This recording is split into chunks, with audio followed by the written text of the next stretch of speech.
Haleluya. Shalom Bapak Ibu yang dikasihi Tuhan. Sangat senang kembali berjumpa untuk memberitakan firman Tuhan. Dan topik kita kali ini adalah nama yang sangat berkuasa.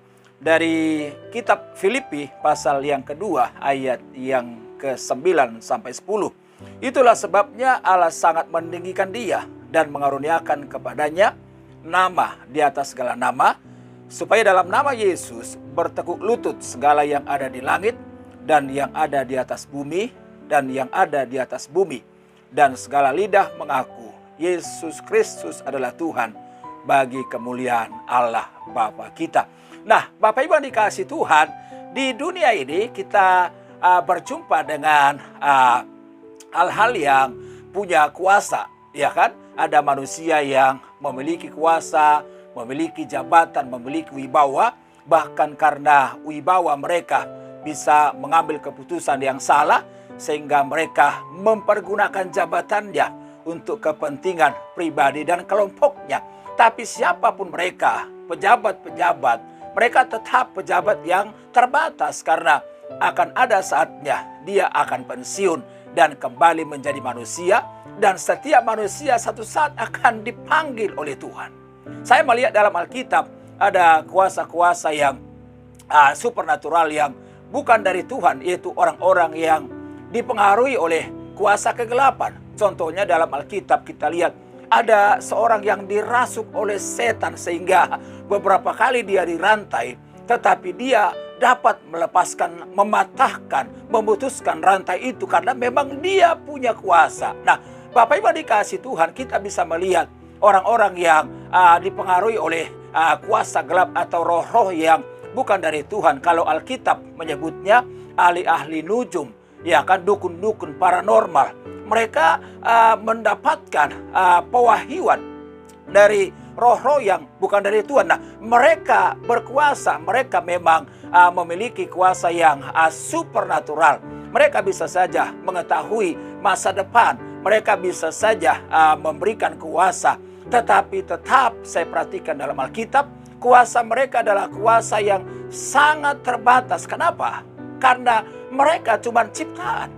Bahkan setan pun adalah malaikat yang memberontak ciptaan Tuhan. Artinya ciptaan tidak pernah lebih berkuasa dari penciptanya. Tetapi kita bangga Bapak Ibu, kalau kita lihat tadi ayat yang kita baca, konteksnya disebutkan Yesus ini adalah nama yang sangat berkuasa, di mana disebutkan segala yang di langit akan bertekuk lutut kepadanya, segala yang di atas bumi akan bertekuk lutut kepadanya, segala yang di bawah bumi akan bertekuk lutut kepadanya dan mengakui Yesus itu Tuhan. Nah, saudara dikasihi Tuhan, Yesus memang menjelma menjadi manusia, ya kan? Dia disebut namanya Yesus. Dan nama ini nama yang sangat luar biasa karena tidak berasal dari manusia. Nama ini sudah dinubuatkan oleh para nabi. Dan nama Yesus juga disebut sebagai Allah yang Immanuel, artinya Allah yang menyertai kehidupan kita. Berarti Yesus memang sebagai manusia yang sesungguhnya, sebagai manusia yang sempurna. Tetapi Yesus juga adalah Allah yang sesungguhnya. Makanya dalam kitab Kolose pasal 2 ayat yang ke-9. Di dalam dia, pribadinya sebagai manusia, berdiam seluruh kepenuhan Allah.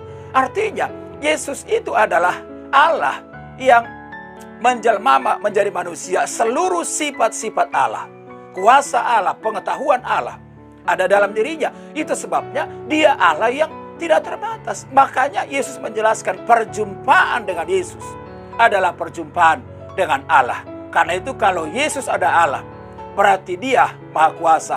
Kita percaya tidak ada yang mustahil baginya. Selama pelayanannya di bumi menunjukkan bahwa banyak hal yang dia buat, kuasa-kuasa mukjizat untuk menunjukkan kemuliaannya yang luar biasa. Ya kan? Karena itu Alkitab bilang Yesus tetap sama dulu, sekarang, dan sampai selamanya. Berarti kalau Yesus menjelma menjadi manusia dan dia sekaligus Tuhan selamanya, dia adalah Tuhan.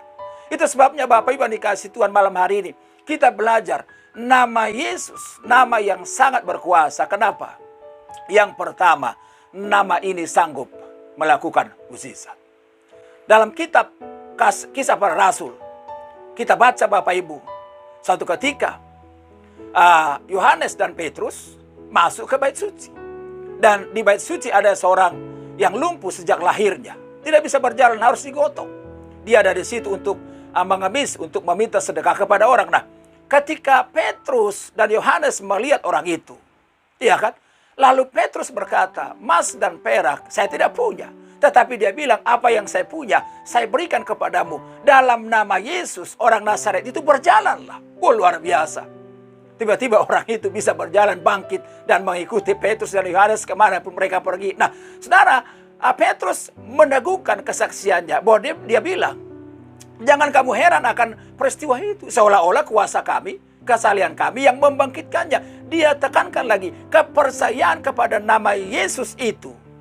Itulah yang menyembuhkan orang itu. Berarti Bapak Ibu, kalau kita percaya Yesus berkuasa, mungkin keadaan kita sulit. Emas dan perak saudara nggak punya. Tapi kita masih punya nama Yesus yang berkuasa. Yang sanggup mengerjakan mukjizat. Sanggup mengerjakan perkara-perkara yang besar. Buat orang yang beriman. Karena Alkitab berkata bagi Yesus tidak ada perkara yang mustahil. Yang kedua, nama Yesus yang paling berkuasa. Kenapa? Karena nama itu berkuasa mengampuni dosa. Satu kali waktu Yesus sebelum menyembuhkan seorang yang lumpuh, dia bilang, dosamu sudah diampuni. Sehingga orang-orang Yahudi berkata, siapakah orang ini sehingga menghujat Allah? Karena buat orang Yahudi yang berkuasa mengampuni dosa, cuman Tuhan. Tetapi Yesus menegaskan, di dunia ini anak manusia berkuasa mengampuni dosa. Sehingga Yesus ingin menegaskan bahwa dia adalah anak Allah. Manusia semua berdosa. Tidak ada manusia yang dapat mengampuni, membebaskan dirinya dari dosa. Nah, tapi kita bersyukur Yesus adalah manusia yang mati di kayu salib. Sehingga oleh karena pengorbanannya, setiap dosa kita diampuni. Nah, itu sebabnya sadarlah dan bertobatlah. Beri dirimu diselamatkan dari angkatan yang jahat ini. Supaya hidup kita ditolong, supaya hidup kita dibela, supaya hidup kita disertai, dituntun oleh Tuhan. Alkitab berkata, sekalipun dosamu merah seperti kermisi, akan menjadi putih kalau engkau percaya dan minta pengampunan kepada Yesus Tuhan. Kenapa? Nama Yesus nama yang sangat berkuasa. Karena Alkitab berkata, nama ini dapat menyelamatkan. Kisah Rasul pasal 4 ayat 12 dikatakan bahwa di bawah kolong langit tidak ada nama lain yang dianugerahkan kepada manusia sehingga manusia dapat diselamatkan. Tetapi Yesus dapat menyelamatkan hidup kita. Nah, kenapa? Karena dia adalah juru selamat kita. Yesus diutus ke dunia untuk menyelamatkan setiap orang berdosa. Itu sebabnya setiap orang yang membuka hati, berseru kepada nama Yesus, Alkitab bilang, maka dia akan diselamatkan. Ketika kita mengundang Yesus masuk dalam hati kita, dan kita jadikan Yesus sebagai Tuhan dan Juru Selamat, Alkitab bilang Roh Kudus akan melahirbarukan kita. Sehingga kita dilahirkan secara roh menjadi ciptaan yang baru. Sehingga kita kembali diangkat menjadi anak-anak Allah. Dan saya percaya, kalau kita anak Allah, maka kita akan disertai, dipimpin, dan diberkati oleh Tuhan. Yang terakhir, kenapa nama Yesus nama yang paling berkuasa? Karena nama itu nama yang mengubahkan. Sebelum murid-murid dibaptis, dipenuhi oleh Roh Kudus, mereka pengikut Yesus yang memiliki ketakutan. Mereka berkumpul di rumah dengan pintu yang terkunci karena mereka sangat takut kepada orang-orang Yahudi. Tapi bayangkan setelah mereka dibaptis oleh Roh Kudus, mereka diintimidasi. Satu kali Petrus berkhotbah, ya kan? Lalu Petrus diancam, lalu Petrus dimarahin, bahkan diancam akan dimasukkan dalam penjara supaya dia stop mengajar dalam nama Yesus. Tapi ada perubahan yang luar biasa dalam Petrus. Dia berani berkata begini, silakan Tuhan-Tuanku pilih apakah saya mau taat kepada Allah atau taat kepada manusia. Berarti orang yang percaya kepada Yesus hidupnya pasti diubahkan. Makanya Paulus berkata, bukan lagi aku melainkan Kristus yang ada di dalam aku. Karena itu kalau orang Kristen menyebut dirinya pengikut Yesus tapi sama sekali tidak ada perubahan, pasti ada yang salah. Karena otomatis orang Kristen kalau memberikan dirinya dipimpin oleh Roh, maka hidupnya akan mengalami perubahan. Doa saya, Tuhan memberkati kita terus maju dalam Tuhan. Haleluya.